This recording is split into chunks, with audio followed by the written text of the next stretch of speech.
Nah, Ganjar tuh lengkap tuh, Bos. Lengkap. Dia dekat dengan rakyat, oke. Dia responsif, oke. Dia latar belakang bagus, oke. Terus cerdas. Terus lu mau spekulasi gitu, menyerahkan sejarah bangsa kita ke depan dengan seseorang yang punya latar belakang tidak baik? Gue mah enggak. Iya. Suatu saat gue masuk PDI Perjuangan. Tuh kan. Wih. Ini baru ngomong, Bos. Baru hati. Iya. Gue pengen banget jadi kader PDI Perjuangan gitu. Kayaknya marahin semua gitu, sesuai dengan orang tua gue gitu. Iya benar men. Oh ya kan, tapi ternyata 5 tahun kemudian gue lulus, ternyata proses untuk masuk PDI Perjuangan tidak rumit gitu. Tuh kan, tidak rumit karena mungkin algoritma itu jalan terus gitu. Jadi itu apa yang lu pikirin, apa yang lu tarik ke dalam pikiran dan hati itu akan terjadi. Tuh, gua kasih tahu nih sama Medan nih ya. Gua udah bilang lu ngomong dulu. Percaya. Protes lagi dia. Kalau ini lu harus posting terus. Orkestra.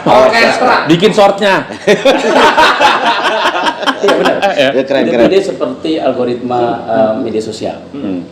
Lu punya akun Instagram, lu punya akun Facebook, lu punya akun TikTok, misalnya Twitter. Ketika yang lu searching, maaf ya, misalnya gambar-gambar perempuan cantik, maka setiap hari lu akan disajikan gambar-gambar cantik. Iya. Sebaliknya, dalam algoritma hidup lu, ketika lu berpikir yang positif, lu misalnya gini, lu berpikir lu akan jadi orang kaya. Itu nanti semesta akan memberikan apa yang lu inginkan. Untuk bergabung ke PDI Perjuangan ya, itu kan bisa dari berbagai unsur ya, baik mulai aktif di dalam struktural grassroots paling bawah dari mulai anak ranting, pengurus anak cabang, pengurus dewan pimpinan cabang, baru pengurus provinsi. Tapi juga kan ada sisi lain yang dibuka oleh ruang oleh partai, baik melalui unsur saya partai, badan partai. Nah ini tinggal teman-teman mau masuk dari lini mana. It's your choice gitu. Ada sebuah nilai filosofi dari Bang Wanto ya, butuh kuah kesabaran. Dan proses itu tidak pernah mengkhianati hasil. Kita kerja keras. Keren Bang. Mutiara tidak bisa tidak bisa dipoles tanpa digesek. Jadi seorang tidak bisa sukses tanpa diuji. Takdir sejarah itu berpihak pada yang berproses. Oh gitu, itu baru saya dengar. Takdir sejarah berpihak pada yang berproses. Kenapa Bang? Nah, kenapa kemudian gue masuk PDI Perjuangan tadi? Pertanyaannya keren. Karena bagi gue satu-satunya partai ya yang secara ansih konkret menjadikan pokok pikiran Bung Karno sebagai referensi pergerakan kader ya hanya PDI Perjuangan.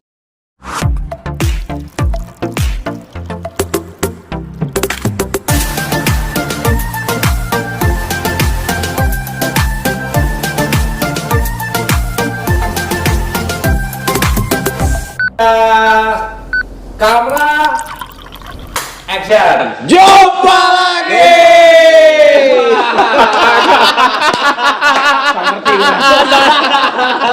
kemarin kaget, sekarang bisa ngerti. Agak diarahin. Kalau kemarin Heng. So ngerti gue. Ini seru banget. Seru banget. Masih ada di Bintaro Pink 9. Ya, OP Pink 9. Seru banget hari ini. Masih ketemu sama buat orkestra di rumah, masih ketemu sama Bung Adi. Yes. Masih ketemu dengan Bung Mukti. Siap. Dan saya sendiri. Tanu. Bro, ada yang lupa bro. Kita salam dulu. Oh iya. Assalamualaikum warahmatullahi wabarakatuh. Salam sejahtera untuk kita semua. Rayanya ramai banget, semangat banget. Karena apa sih sebenarnya? Karena ada tokoh. Tamunya. Ada tokoh besar di Tangsel ya hari ini. Kita langsung aja Bung, Assalamualaikum. Oke. Dengan siapa hari ini? Dengan Tokoh. perkenalkan diri Bang. Perkenalkan diri. Di orkes TV. Bukan di promosi kan? Kita Siap dulu nanti kita promosiin. Oke. Langsung nih ya. Siap. Oke, gue Wato Sugito, Ketua Umum Relawan Perjuangan Demokrasi, organisasi saya PDI Perjuangan, juga Ketua DPC PDI Perjuangan Kota Tangerang Selatan. Kebetulan kafe ini nih ada di wilayah gua, Bos. Makanya begitu Adi Bosku ya. Oke. Berarti di wilayah pengamanan DPC PDIP Tangerang Selatan. Kekuasaannya PDIP Tangerang Selatan. Jadi gue punya kewajiban datang. Wah. Berarti seluruh anggota dari Pink 9 harus milih PDIP. Itu yang diharapin Bos.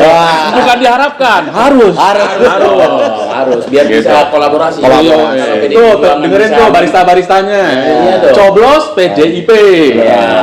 Gitu. Iya, kalau 2024 menang di Tangsel PD Perjuangan, kita kolaborasi. Ngopi mulu di sini. Kita bikin kegiatan terus. Wah, di Botski.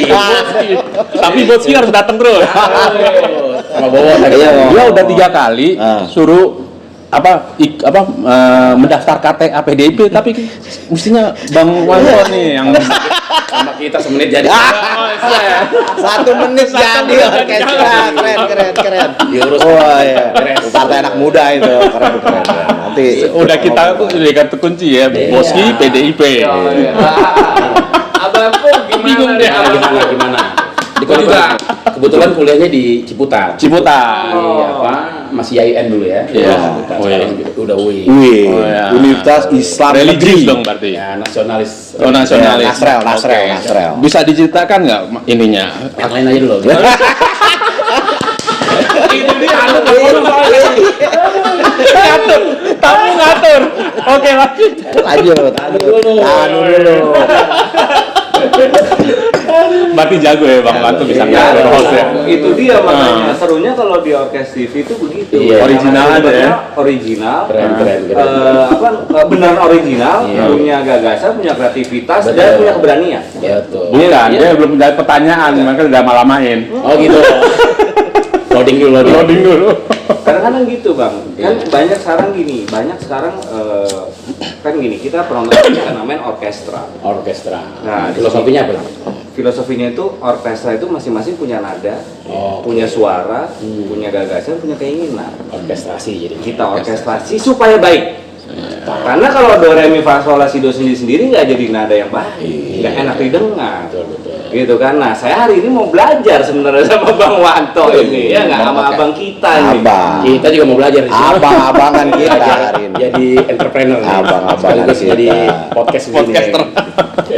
Serunya gimana sih, Bang Wanto nih ngelihat kondisi sekarang nih, kan menjelang Pilpres juga, 2024. Nah, peran-peran anak muda, peran-peran mayoritas kebanyakan nih, gimana Bang? Baiknya seperti apa?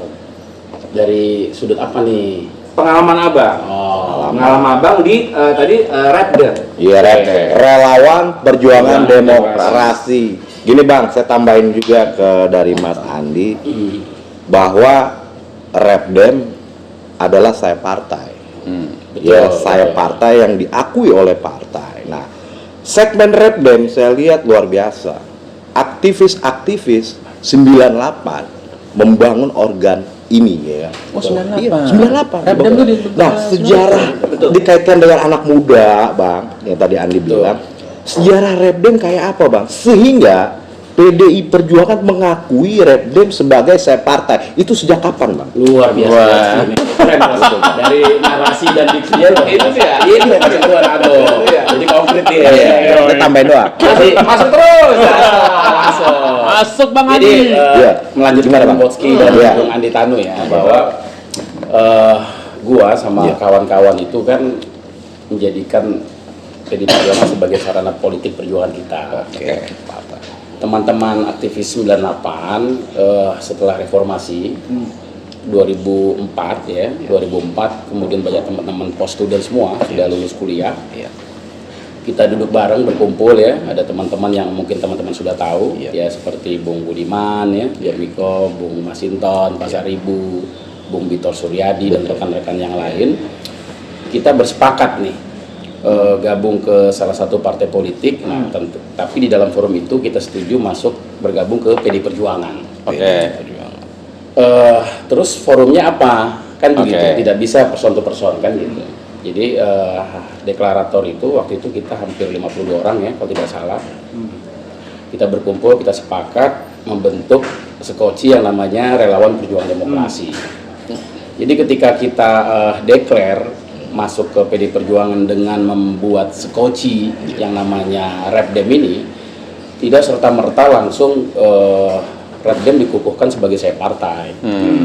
Prosesnya tetap panjang. Gitu. Butuh diakui dulu, butuh kesabaran revolusioner juga bro, kan gitu. Aktivis itu harus sabar ya. Iya betul. Nah,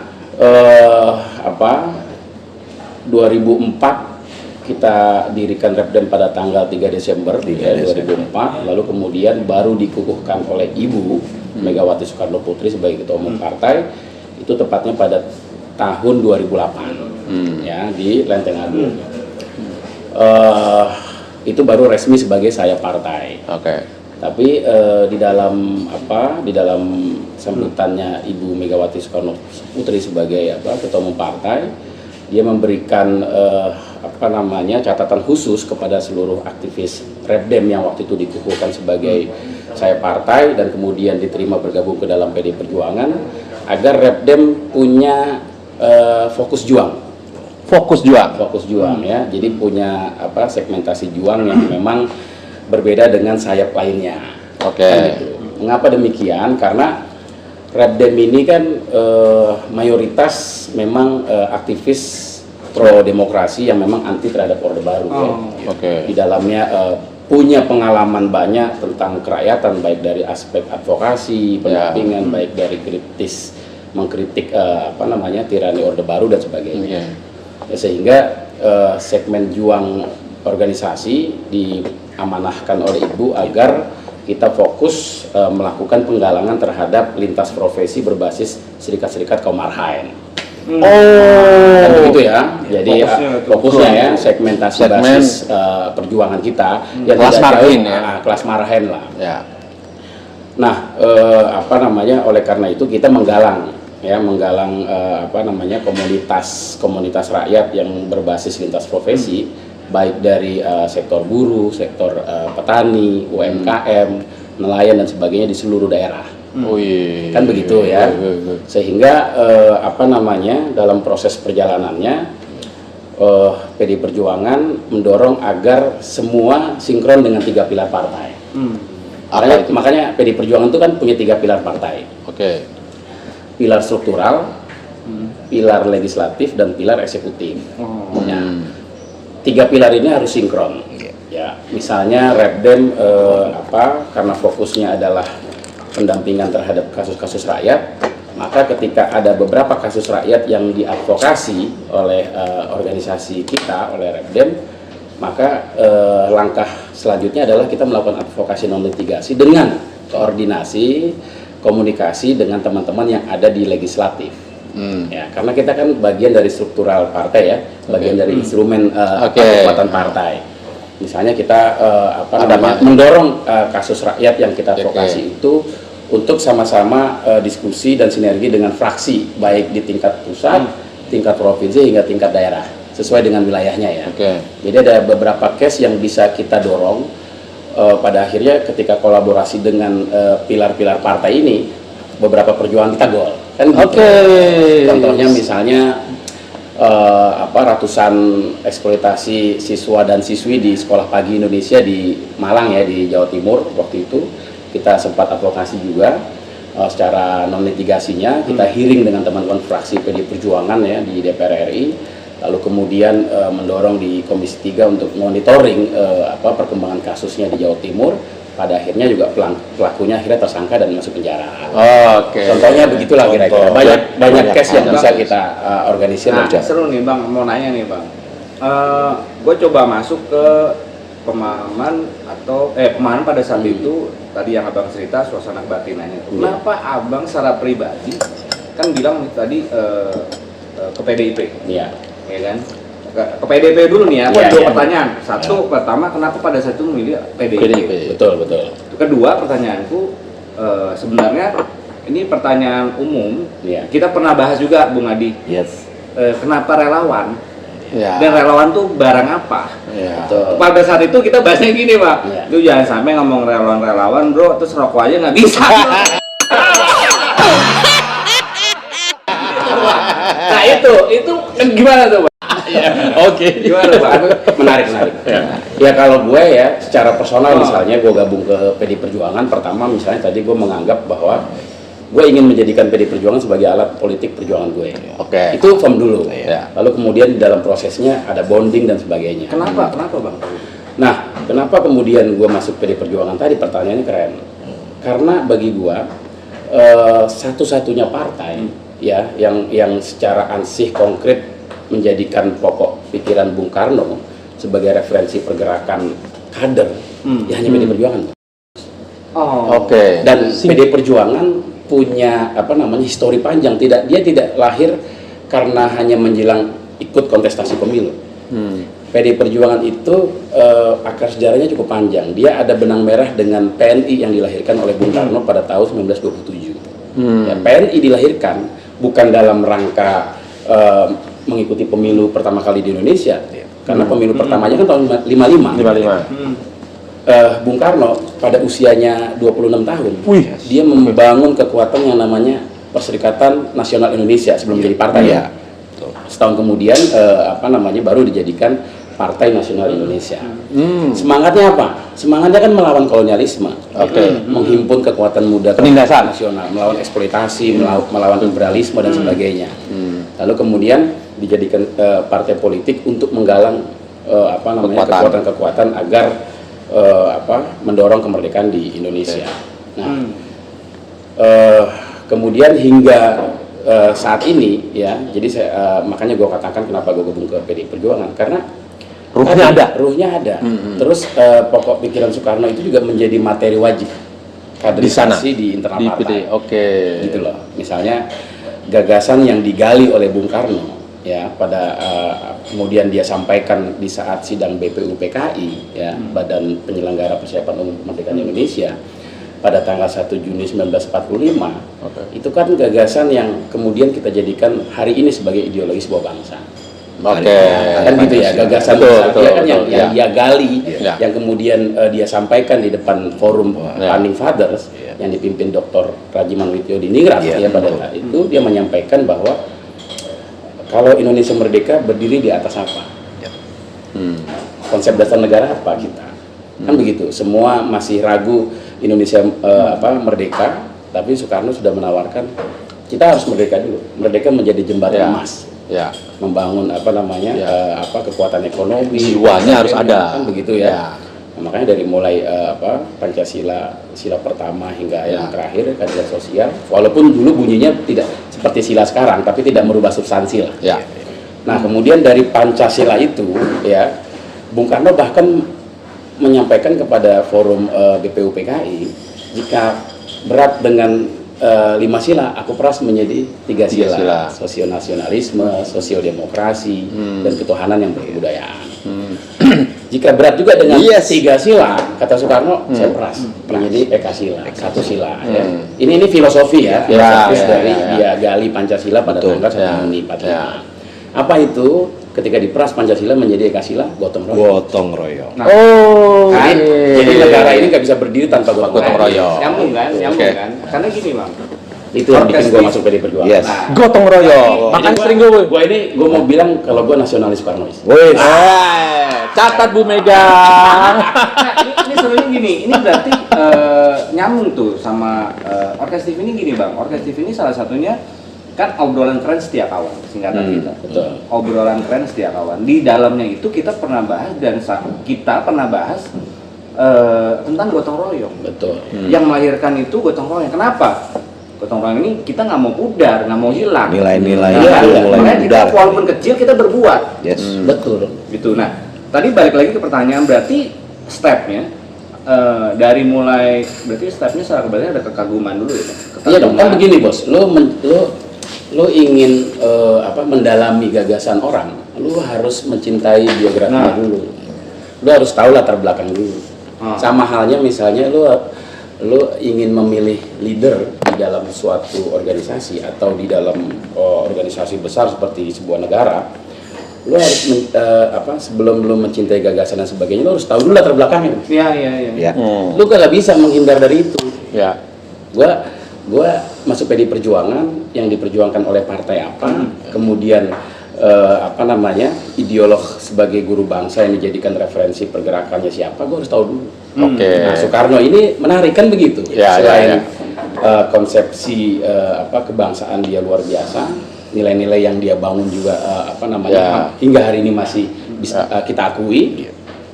Terus biografinya juga keren, kan begitu. Artinya dari mulai dia sadar berpolitik aja kan, dia 16 tahun ini sudah magang di Hos Cokro Aminoto. Iya itu. Ini Bung Karno ini kan ini bos, konsep keislaman berpikir beliau kan sebenarnya sudah sejak muda. Konstruksi berpikir tentang keislaman Bung Karno aja kan sejak dengan Kiai Hos Cokro Aminoto kan sudah dalam dari situ.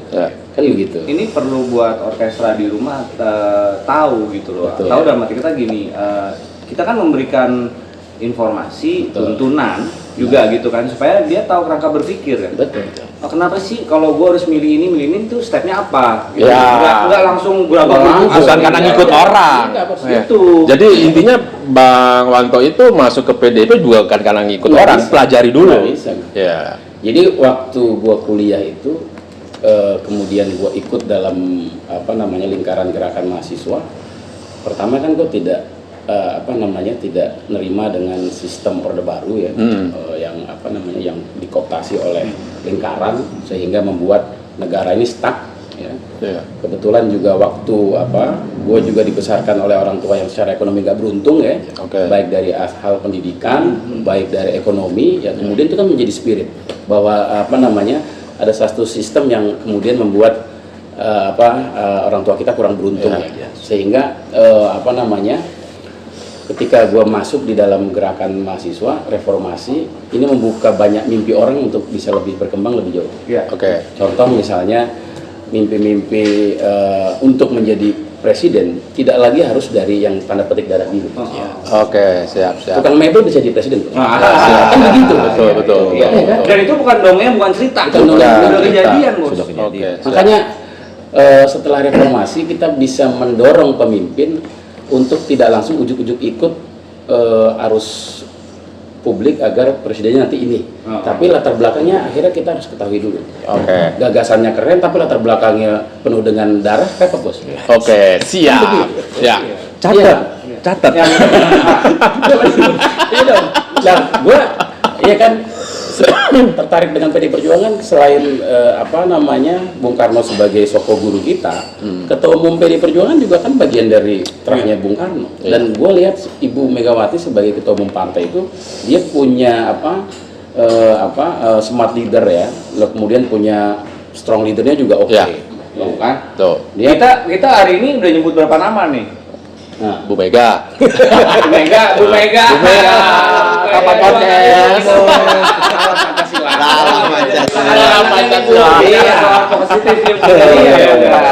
Anak ideologis.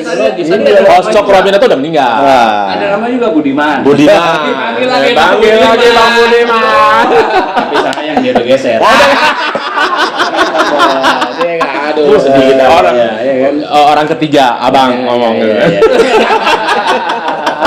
Biar Bang Budiman marah sama orkes. 3 orang ngomel-ngomel. Lanjut Bang ya. Jadi relawan. Ini ya, maksud gua tadi ketika kita punya pilihan politik, baik partai politik, baik presiden, itu selain gagasannya kita punya rekam jejak yang kita pahami, punya rekam jejak. Lalu kemudian untuk kitanya sendiri ya, itu sebenarnya pendekatannya kalau pendekatannya bukan ideologis repot. Jadi ketika ekspektasinya tidak sesuai dengan harapan, dia akhirnya jadi kayak macam benalu mana-mana. Gue masuk ke PD Perjuangan kan proses, nggak langsung ujuk-ujuk misalnya ketika gue declare gabung ke Repdem, gabung ke PD Perjuangan, kemudian PD Perjuangan membuka fasilitas banyak kepada gue sebagai anggota baru, mantan aktivis, gue dapat banyak. Artinya Bu Mega sedang ngecek ideologisnya teman-teman. Semua kan, tidak hanya kita kan, gini bos. Takdir sejarah itu berpihak pada yang berproses. Oh gitu, itu baru saya dengar. Takdir sejarah berpihak pada yang berproses. Coba tuh catat orkestra ada ngomong gitu. Jadi lo lihat jarang orang yang prosesnya panjang, ya, dia tidak akan menikmati hasil perjuangannya jarang. Makanya gue berani katakan takdir sejarah itu berpihak pada yang berproses. orang tua gue kagak sekolah, SD-nya kagak lulus. Kemudian dengan segala cara gue melihat dia serius untuk mendorong gue agar sekolah dengan berbagai cara ya, sehingga makanya gue di kuliah di pesantren, kemudian di IAIN itu banyak terbantu bukan bukan karena orang tua punya ekonomi, tapi ya banyak bantu beasiswa dan sebagainya gitu loh.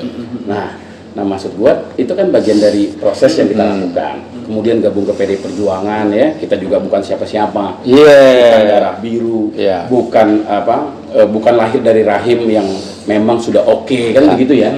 Nah sehingga gue masuk di di partai politik, di PD Perjuangan khususnya, gue tidak langsung berpikir gue harus dapat A dapat B. Jadi gue jalani aja terus. Dari mulai proses ketua umum Repdem pertama Bung Bitor, kemudian ketua umum Repdem kedua Bung Budiman, ketua umum Repdem ketiga Bung Masinton, kemudian di kongres terakhir, di Rakernas Repdem terakhir, semua kader Repdem Indonesia memilih gue. Itu kan bagian dari proses yang gue jalani. Menjadi ketua umum Repdem kan butuh napas panjang. Dari 2004 baru diminta teman-teman 2021. Berapa tahun tuh? Dan itu aklamasi, men. Iya. Aklamasi. Nggak ada pemilihan. Luar biasa. Nah, ini sebenarnya ini contoh nyata banget loh, bahwa proses tuh lu harus percaya proses.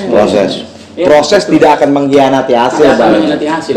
Betul. Pepatahnya ya begitu. Iya, betul. Jadi mutiara tidak bisa tidak bisa dipoles tanpa digesek. Jadi seorang tidak bisa sukses tanpa diuji. Jadi Kok jadi pinter ya? Jadi saya betul. Tanpa ada tantangan. Pakai proses semuanya. Dan gitu bos, mutiara ini harus dia nggak bisa dipoles bos. Mutiara. Berarti tanpa dipoles dia nggak. Kalau tanpa Iya. digesek. Jadi Bang Wanto itu menjadi berlian seperti ini berarti udah diinjek. Enggak, berarti udah diinjek berkali-kali dong. Udah diinjek aduh. Kita ini lahir dari rahim rakyat Marhan, kemudian berjuang, kemudian partai baru memberikan kesempatan setelah pemilu 2019 menjadi ketua DPC partai, kemudian 2021 ditugaskan lagi oleh ibu menjadi ketua umum saya partai. Ini bagi gue ya sudah luar biasa dari rakyat Marhen. Iya. Jadi ada Marhen, istilahnya cuma ya kayak petani apa segala macam bisa jadi pemimpin di PDIP gitu ya, harusnya seperti itu ya. Bahkan di Indonesia. Di Indonesia. Ya kan gitu. Ya kan kalau rakyat Marhen kan diterjemahkan sekarang kan dari kaum susah ya, gitu ya. Tidak harus petani. Memang waktu itu kan Marhen nama seorang petani ya, yang ditemukan oleh Bung Karno kurang lebih tahun 1921 ya, ketika dia kuliah di THS ya. Di ITB Bandung, sekarang. Bang, itu kata kawan saya yang sebelah abang, tapi bahasnya nanti. Oke, siap. Itu katanya tadi soal Marhen petani banget. Oh itu ntar ada. Itu nanti kuliah terakhir. Nah, kita kupas dulu Marhen. Iya, Pancasila itu benihnya ya dari situ. Ya, itu diselengkan. Iya. Oh jago dia, jago. Tolong UBK jadikan Adi Boski dosen ideologi Bung Karno. Oh ya. Mazen. Jadi gini, ada sebuah nilai filosofi dari Bang Wanto ya. Butuh kuah kesabaran. Dan proses itu tidak pernah mengkhianati hasil. Kita kerja keras. Keren Bang. Penting Bang. Keren. Enggak, ini penting buat generasi Z atau milenial sekarang ya. Oh ya, nggak sabar itu Kan mereka. sekarang instan. Kulturnya kan udah mulai geser, Bos. Betul. Ya kan manja apa dan sebagainya. Kan begitu ya. Betul. Jadi itu tantangan buat teman-teman, buat generasi Z dan milenial junior kita ya, bahwa jangan berharap penuh dari orang tuanya ya, harus mandiri. Karena memang benturan-benturan kepemimpinan ya harus mengalami itu, Bos. Oke, menjadi timbul itunya ya, kemampuan kepemimpinannya itu ya leadernya ya. Nggak bisa dia instan tuh nggak bisa. Makanya banyak yang gagal karena instan kan, korupsi dan sebagainya. Instan yang enak cuma mie doang, Bro. Enggak, tadi juga ini kita juga dapat rokok instan itu dilempar. Kayak stimulan zaman dulu. Mau rokok boleh ngerokok. Iya bang, lemparin. Wah ini kita kayak Sri Mulat nih. Iya, pokoknya stand dapet. Bang berkaitan sama rokok bang. Habis ngerokok boleh bang. Iya, berkaitan sama. Iya rokok sih. Berkaitan sama rokok yang tadi bang. Kenapa relawan? Kenapa? Iya, belum itu. Nggak, relawan itu kan kalau Repdem misalnya ya. Repdem ini kan relawannya partai, Bos. Kenapa gini maksudnya? Oh relawan gitu kan. Kalau bisa ke partai kenapa nggak ke partai? Kenapa ke relawan gitu loh? Ada relawan gini. Untuk bergabung ke PD Perjuangan ya. Itu kan bisa dari berbagai unsur ya, baik mulai aktif di dalam struktural grassroots paling bawah dari anak ranting, pengurus anak cabang, pengurus dewan pimpinan cabang, baru pengurus provinsi. Tapi juga kan ada sisi lain yang dibuka oleh ruang oleh partai, baik melalui unsur sayap partai, badan partai. Nah ini tinggal teman-teman mau masuk dari lini mana. It's your choice gitu ya. Iya, ini pilihan lo. Tapi kan lagi-lagi ketika lo masuk ke dalam partai politik, ya lo jangan mau gerasak-gerusuk aja gitu. Lo enjoy it aja, jangan berpikir sesuatu banyak lo dapat di sana nanti. Gitu loh. Jiwa relawannya juga harus keluar. Lo pasti nanti kalau lo punya ekspektasi pragmatis misalnya, lo pasti cepat pergi buat Kecewa. Makanya kalau lu jadikan komunitas perjuangan ini sebagai pilihan ideologis, jadi lu akan menjadikan organisasi ini menjadi sarana politik perjuangan lu. Ya. Jadi kalau ada anak muda pengen bergabung menjadi relawannya Repdem, intinya ikuti proses. Nanti dari senior yang gua bilang. Dari seniornya Repdem akan mengayomi lah kira-kira gitu. Pasti, tapi harus dibilang. Kita kan ada kaderisasi, ruang-ruang politik juga dibuka kan. 5 tahunan ini kan juga event demokrasi yang sudah pasti berjalan ya. Ruang-ruang itu kan bisa dibuka. Teman-teman saya partai diberikan ruang maju sebagai calon legislatif, juga yang dari struktural diberikan ruang kan sama. Beda kalau relawan non partisan. Betul. Saya coba tambahin, mungkin gini, Mas Andi. Kita biarkan lagi. Jadi gini, Mas. Udah ada rokok berarti kita. Jadi munculnya fenomena relawan, partai kan pengusung pemimpin di Indonesia harus mekanisme partai. Ya, nah munculnya relawan, fenomena relawan itu kan menarik ketika saya lihat Jokowi 2012 ke 14, kenapa relawan? Mereka ingin punya sebuah kesadaran tinggi. Mungkin di partai dia diawali masuk, tapi kesadaran tokoh ini untuk apa dimajukan. Ini dia maju, mungkin sama aja sebenarnya dengan perjuangan mau di partai atau di relawan. Ada ada sebuah kesadaran relawan non partai tidak punya ideologi. Partai dia momentum aja. Kalau kayak Repdem ini kan dia bagian dari instrumen partai. Kebetulan aja namanya relawan, tapi kita relawan untuk memenangkan PD Perjuangan. Siap. Segala keputusan politik strategisnya PD Perjuangan kita kawal dan menangkan. Itu kehebatannya PDIP. Tidak bisa Repdem satu komando. Tidak bisa Repdem mendukung keputusan politik pilkada atau pilpres di luar yang diputuskan oleh Ibu Megawati. Jadi kalau tadi saya mau berikan kesimpulan adanya relawan partai, ada relawan non partai. Nah kemarin kita ngobrol dengan salah satu organisasi relawan, menarik. Jadi dari relawan partai adalah relawan yang berideologis. Sedangkan relawan yang non partai dia mempunyai kesadaran politik. Kesadaran politik aja. Momentum aja. Momentum kan lu tidak bisa ditarik untuk ke partai gua semua. Partai yang non partisan ini. Harus cek ideologis dulu. Tapi dia punya kesadaran politik untuk ikut berkontribusi dalam kontestasi demokrasi. Nggak ada masalah itu. Ada masalah. Sohib. Tapi ketika lu punya pilihan ideologis untuk bergabung ke partai politik, itu juga pilihan lo. Momentum aja Tinggal siapa ininya, tapi Bang gini Bang, ngayomnya. Saat ini ya relawan Jokowi kan sangat banyak sekali. Salah satu relawan yang diangkat oleh Presiden Jokowi menduduki posisi strategis di pemerintahan, Bang. Relawan, Bang, bukannya relawan partai, tapi relawan yang berjuang. Nah, itu tanggapan Abang seperti apa? Ini bukan fenomena cemburu ya? Bukan. Ini fenomena menarik. Fenomena menarik. Fenomena menarik saya bilang. Gua nggak boleh cemburu juga. Iya. Nah, itu karena hebat aja ya orangnya ya. Pak Budi. Itu rezeki aja orang. Pak Budi rezeki momentumnya berpihak sama dia. Kan tadi gua bilang relawan bisa mengambil momentum itu, kemudian dia diberikan kesempatan oleh apa namanya? Pak Presiden. Oke. Itu kan bagian dari proses dia maksud gua. Itu baru gua ngomong. Iya. Artinya kita tidak bisa menjudge proses dia. Satu umat lah karena kesabaran. Proses. Dia kan juga aktivis UI. Itu bukti dari proses juga. Bahwa kemudian dia tegak lurusnya dengan Presiden Jokowi, pilihan politik hari ini. Ya itu kan pilihan dia juga. Setia kawan. Nggak tahu kalau setia kawan. Iya.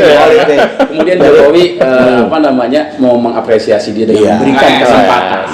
Nggak enak bro, nggak enak. Lu tadi ngomong setengah-setengah bro. Langsung sebut aja Projo. Iya nggak apa-apa. Projo. Supaya apa? Supaya apa? Ini nama berapa ya kita sebut? Supaya apa? Kita bisa klarifikasi langsung. Panggil Pak Mudyari.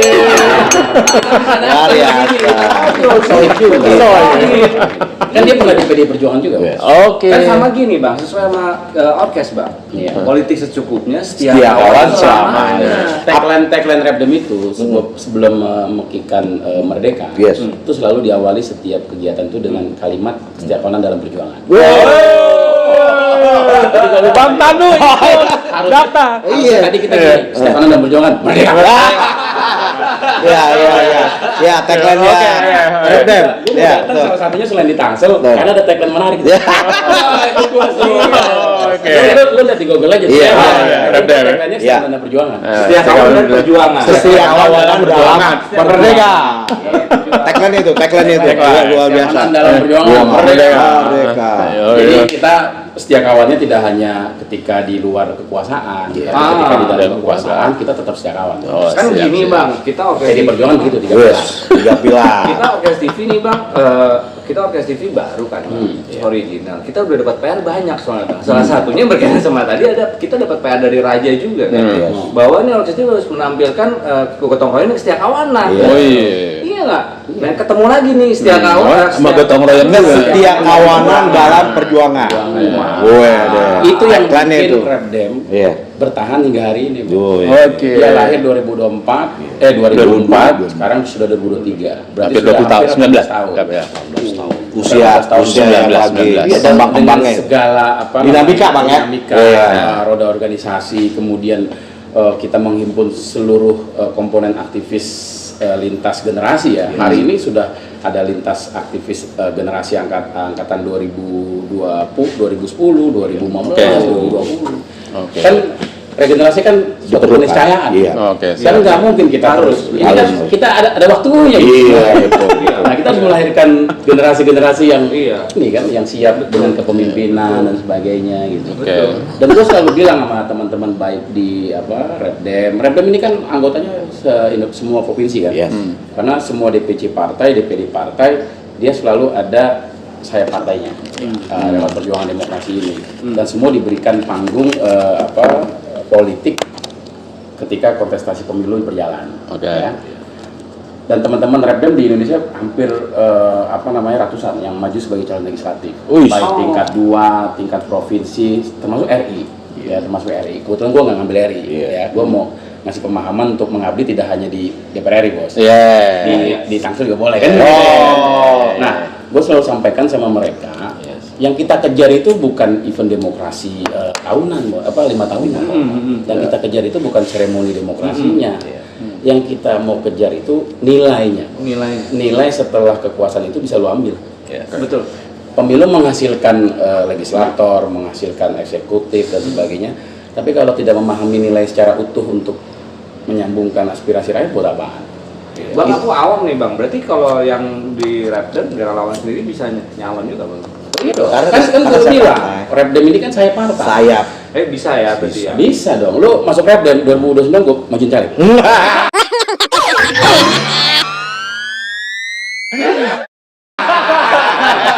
Daftar lo. Daftar. Proses 5 tahunnya lo konsisten. Nanti ada sekolahnya bang, ada sekolahnya. Ada sekolahnya. Di sekolahin kita. Pilihannya mau dari host atau anggota Repdel. Ngobrolnya sama kita ya. Iya, Kenapa jadi gue? keren. Jadi mimpi-mimpi itu dibuka, Bos. Iya, siap. Orang-orang biasa. Seru loh, seru. Jadi gue juga kan proses itu dibuka. Kan gini Bang, soalnya kenapa aku interest banget gitu ya, Bang, kayak pakai banget loh gitu. Karena gini kan banyak kan di luaran tuh anak-anak muda ya, terus buat orkestra di rumah. Lu daripada gini, maksudnya daripada lu kumpul-kumpul, ya kan ikut-ikut organisasi-organisasi yang tanpa tujuan atau kurang baik gitu tujuannya. You decide lah, lu pilih lah. Iya, lu pilih lah sesuatu yang bisa menghasilkan masa depan lu yang bagus. Bener nggak, Bang? Bener.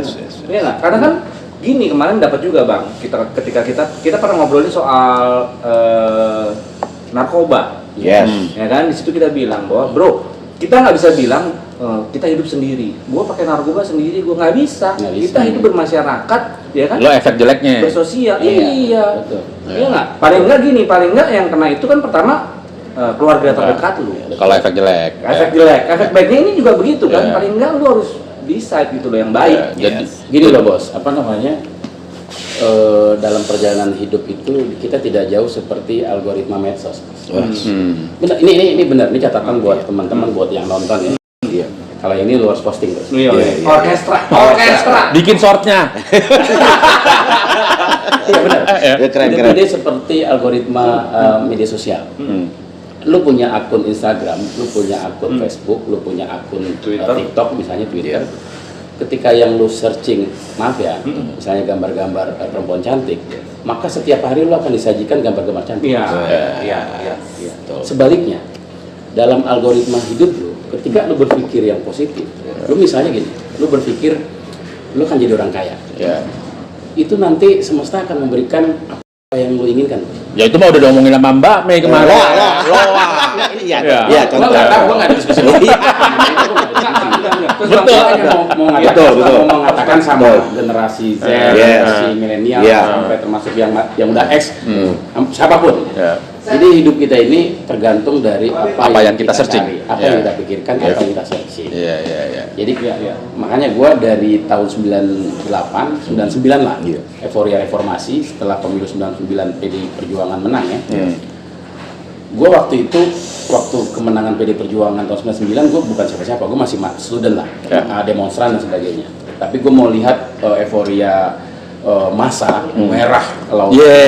Saya ingat. Gue main ke Kebagusan waktu itu, karena rumah ibu kan di sana. Dan gue belum tahu siapa PD Perjuangan ya, kan semua kan dari kaum grassroots kan. Merah Kebagusan, lalu kemudian gue pakai tas gemblok. Gue sendirian, Bos, waktu itu pakai motor bebek ya. Gue masih pakai mahasiswa nggak pakai kaos merah karena kita kan belum gabung kan.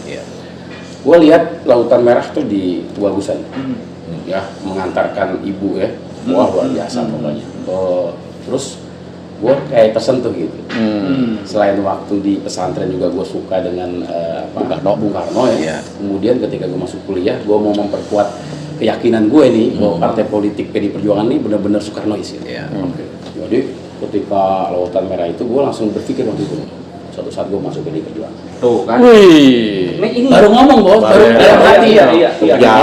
Gue pengen banget jadi kader PD Perjuangan gitu. Kayaknya marahin semua gitu, sesuai dengan orang tua gue gitu. Iya benar gitu. Oh ya kan. Tapi ternyata 5 tahun kemudian gue lulus, ternyata proses untuk masuk PD Perjuangan tidak rumit gitu. Kan? Tidak rumit karena mungkin algoritma itu jalan terus gitu. Jadi itu apa yang lu pikirin, apa yang lu tarik ke dalam pikiran dan hati itu akan terjadi. Tuh, gua kasih tahu nih sama Medan nih ya. Gua udah bilang lu ngomong dulu. Percaya protes sih, lagi dia gitu. Kok fotoku begini ya?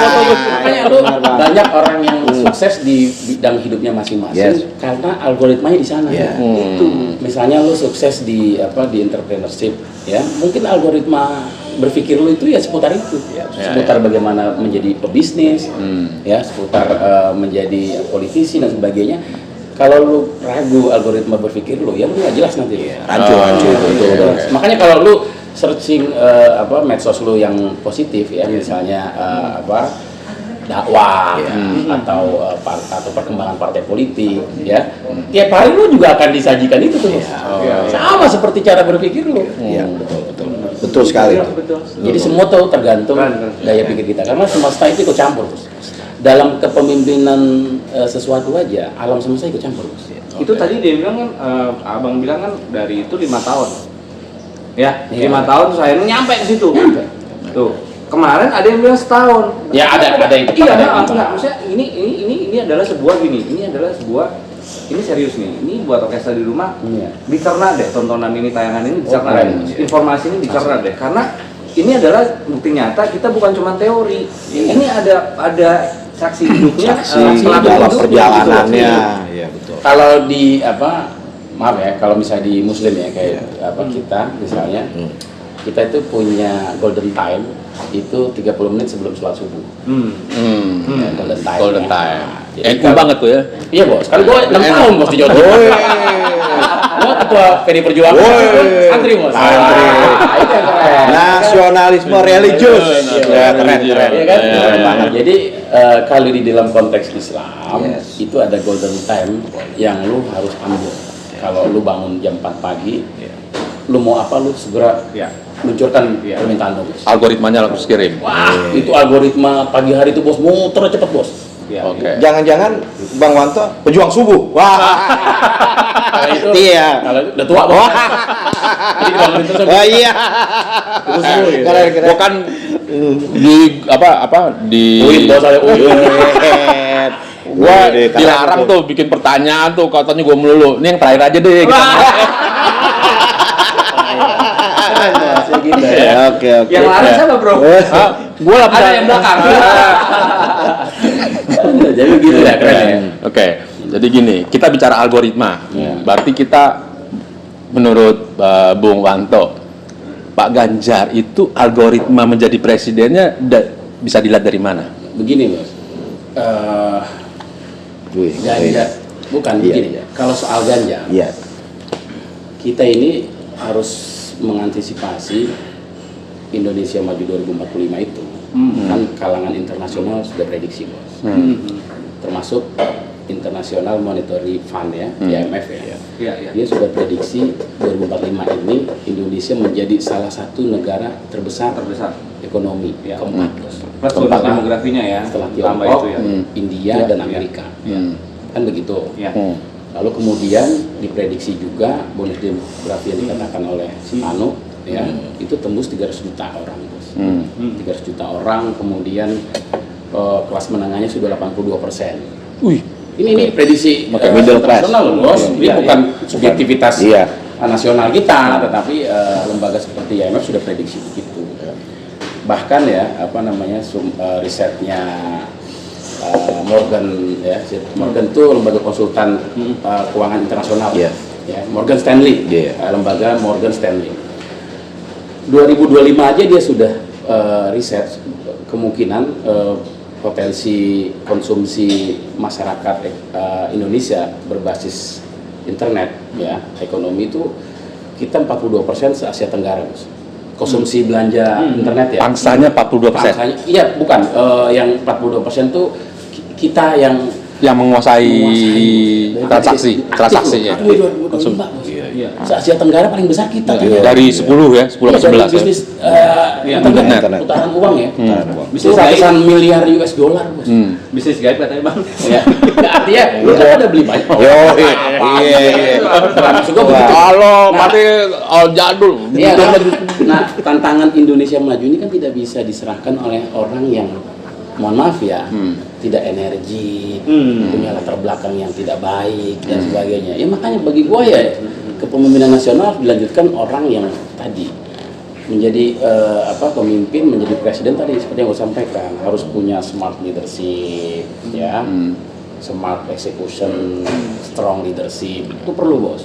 Nah, Ganjar tuh lengkap tuh, Bos. Lengkap. Dia dekat dengan rakyat, oke. Dia responsif, oke. Dia latar belakang bagus, oke. Terus cerdas. Terus lu mau spekulasi gitu, menyerahkan sejarah bangsa kita ke depan dengan seseorang yang punya latar belakang tidak baik? Gue mah enggak. Gue ya, Bos ya. Gue nggak tahu kalau si adik gue. Biasanya nggak mau coba. Ideologi soalnya. Dari kita kerja, Bos. Kerja. Bang, kalau boleh nih, Bang, misalnya gini, ini bicara masuk nih ke ini lo gitu kan, berkaitan sama politik gitu. Saya ngelihatnya gini Bang. Saya ngelihatnya tadi Abang bilang 2045. Iya. Terus karena Abang di sini, saya ngelihatnya dari tadi pembicaraan gini. Informasi itu atau analisa itu atau target tersebut itu kayaknya hanya bukan dimiliki atau bukan diketahui hanya oleh satu partai Abang. Kayaknya nih kalau menurut saya nih. Yang mana nih, Indonesia Maju? Oke. Nah, sehingga kayaknya cuma satu kelompok yang aware untuk ke arah situ. Jadi maksud saya gini, mungkin belum bergandengan untuk kita jadi sepakat bahwa kayak tadi kemajuan tadi 2045 tadi itu jadi konsumsi atau milik bersama. Saya selalu bilang sense of belonging bersama. Ya, jadi masa depan milik bersama. Gitu. Ini kan tugas kita semua, maksudnya untuk Pak Jokowi ini sudah membuka gerbang Indonesia Maju, Bos. Penguatan infrastruktur dia jalankan, penguatan ekonomi dia tetap proses jalankan. Dia gerbangnya sudah dibuka. Makanya kemudian untuk gerak cepat menuju Indonesia Maju ya hanya Ganjar Pranowo, Bos. Ya. Bagi legasi. Gue yakin bagi semua rakyat Ganjar. Tapi gini. Makanya Indonesia 2045 ini sebenarnya tidak dikooptasi oleh satu kelompok. Semua juga tengah membahas ini, prihatin soal ini. Kalau misalnya ini estafetnya tidak jelas, estafetnya tidak punya visi yang jelas, ya mundur lagi, Bos. Iya. Jadi sudah dibuka.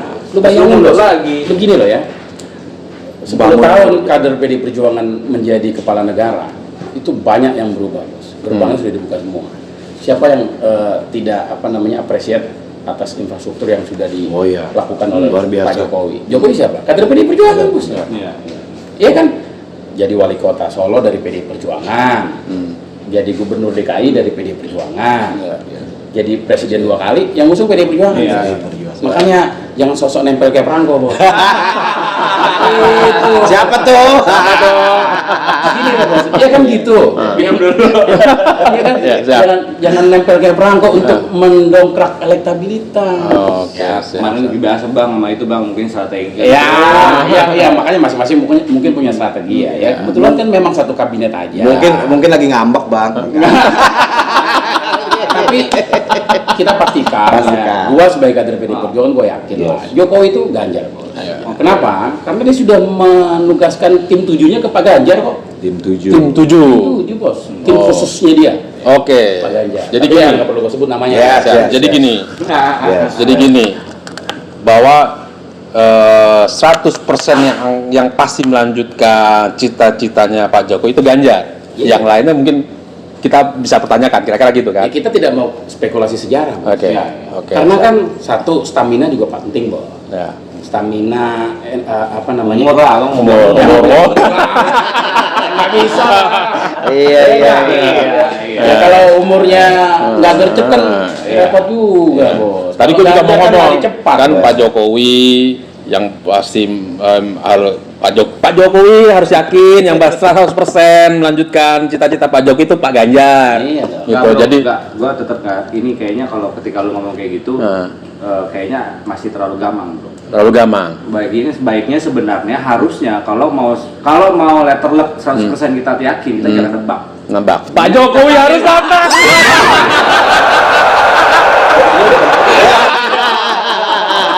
Udah Ganjar ya. Udah Ganjar. Keren. Tahu aja mau jawab, mau ngundang Pak Jokowi di orkes. Pak Jokowi kalau datang, nanti Pak Wanto jadi salah satu host. Iya. Kalau gue ya izin ke partai dulu. Kalau di PDI Perjuangan tuh tertipat semua.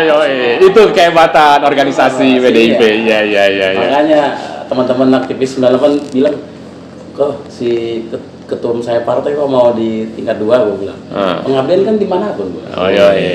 Iya kan, makanya di Tangsel ini sekarang sampai anak ranting kita sudah organisir. Pengurusannya dari mulai anak ranting tuh basisnya RW ya.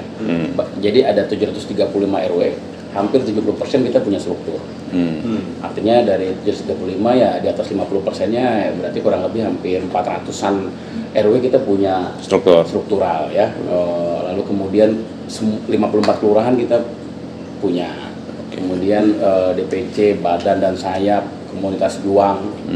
Ya, jadi makanya target gue ini dipercaya sebagai ketua partai ya tidak mudah juga agar menaikkan kursi yang ada di Tangsel kan. Kemarin kan sempat saingannya berat bro, Tangsel. Ya kalau lu algoritmanya berat. Oh iya. Pikiran hati bisa aja kejawab. Bisa aja kejawab. Berpikirnya masih PDI naik. Ya, pokoknya gue bantai karena Bang Wanto ini ingin ciptakan sejarah di Tangsel. Kita dukung support. Itu jadi jawaban dulu. Karena gue mau nanya sebenarnya tadi. Bang secara pribadi, kalau bisa nih Bang, kenapa Abang tadi bilang kan, kenapa pengabdian itu kan nggak harus selalu di sana, harus di daerah bisa mengabdi. Kenapa sih Bang milih itu? Padahal Bang ada kesempatan besar loh. Ya gue kota ketua umum organisasi saya jadi calon DPR RI sangat oke. Cuman kan gue ingin berbuat dulu dengan wilayah yang gue pimpin di periode gue ini. Gue kan diberikan tanggung jawab sebagai ketua DPC kan untuk membesarkan PD Perjuangan di sini. Kalau kemudian majunya bukan di wilayah sini, ya berarti gue hanya menjadikan wilayah sini kayak ngambil keuntungan doang.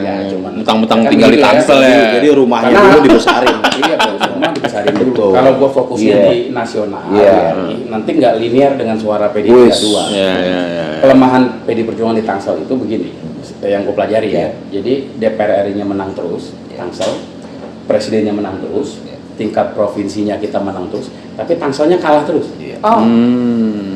Itu jadi berarti challenge buat gua. Pemicu. Pemantik. Kok nggak linear sih? Koreksinya di mana ini? Harus inherent. Kalau gua nyalon DPR kan gua selamatin suara DPR itu. Tapi gila. Ini nilai. Ya tapi satu bro. Jalan hebat. Strateginya bagus.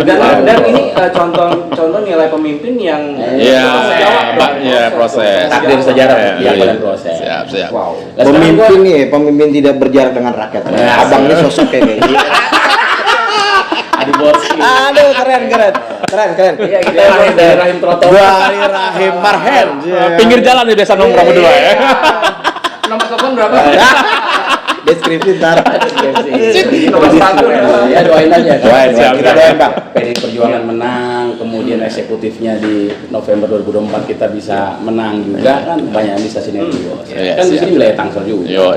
Tapi gini Bang, sosok Ganjar. Ini tambah baru nih. Enggak. Ini terakhir. Sosok Ganjar ya kan, udah dikupas tuntas banyak. Belum sih. Enggak, maksudnya udah kita ungkapin. Jangan lupa, jangan salah memilih cawapresnya. Itu kunci juga. Pak Ganjar. Boleh. Bang, sebelum terakhir Bang, gua sebenarnya gini, kalau di sini kita ngomong kan bukan episode Bang, kita ngomong edisi. Nah, sebelum edisi, gua nggak mau bilang edisi kita sama Bang Wanto sudahan, pasti ada next edisi. Next edisinya yang gue masih penasaran banget berkaitan sama edisi yang nanti akan tayang Bang. Sebelum Abang nanti, ini ada tayang terus ada lagi satu lagi baru Abang. Kemarin kita ngebahas soal gini, berkaitan sama sosok pemimpin 2045. Artinya korelasi ya, berkesinambungan. Ada satu PR besar. Ada satu PR besar Bang, yang kita dapat kemarin. Kenapa sih strategi informasinya bahwa Ganjar itu harus dipilih itu kurang sampai atau masih banyak yang harus diperbaiki, Bang? Salah satunya adalah kemarin kesaru antara sosok kepemimpinan Jokowi sama sosok kepemimpinan Pak Ganjar. Pak Doi kemarin ngomong. Ya, kita manggilnya Pak Ganjar karena salah nyebut Doi. Nanti Pak Doi. Pak Doi. Tapi itu kayaknya next edisi aja lah. Edisi. Tapi seru bang, harus kita bahas bang ya. Karena itu menurut saya penting banget bang. Iya. Kesaru loh bang, gila lu kemarin kita ngebahas debatable. Sosok Jokowi Ganjar. Selalu. Jadi kan gini bang, strategi pemenangannya atau timnya Pak Jokowi sama Pak Ganjar tuh malah mereka jadi akhirnya saru milih gitu. Apa itu saru milih? Saru salah. Jadi enggak, Ganjar nggak punya karakter. Ya, karena dibanding-bandingkan sama Pak Jokowi. Terus gitu bang. Ya. Itu kan berarti kan ada satu PR. Ya. Harusnya ya masih ada waktu lah. Betul, masih next edisi. Sebelum berakhir kan abang mau jalan nih, dia sibuk banget soalnya. Kita thank you banget ya. Waktunya bang Reni, bang Wanto, dia mau ketemu Bu Mega lagi katanya. Bu Mega. Malah besar mulu. Lah ketemu ini. Kalau masih tua itu. Besar kata junior abang katanya. Kenapa bilang, lu jangan bilang kita bukan siapa-siapa, lu kan rakyat, begitu katanya. Rakyat itu Ini pembesar. kan soal tugas dan fungsinya aja. Masing-masing punya tupoksi ya. Betul. Kita sebelum udahan kita Pancasila. Iya. Di Orkes TV kita membumikan kembali Pancasila. Caranya karena kita berempat kita muter. Oke. Stay kawan perjuangan. Merdeka. Pancasila sila satu. Ketuhanan yang Maha Esa. Kedua, kemanusiaan yang adil dan beradab. Wah. Ketiga, persatuan Indonesia. Kena di dia. 4, kerakyatan yang dipimpin oleh hikmat kebijaksanaan dalam permusyawaratan perwakilan. 5, keadilan sosial bagi seluruh rakyat Indonesia. Selamat sore pemirsa orkestra. Assalamualaikum warahmatullahi wabarakatuh. Bukan apa silanya, nilainya. Yeah. Thank you. Thank you.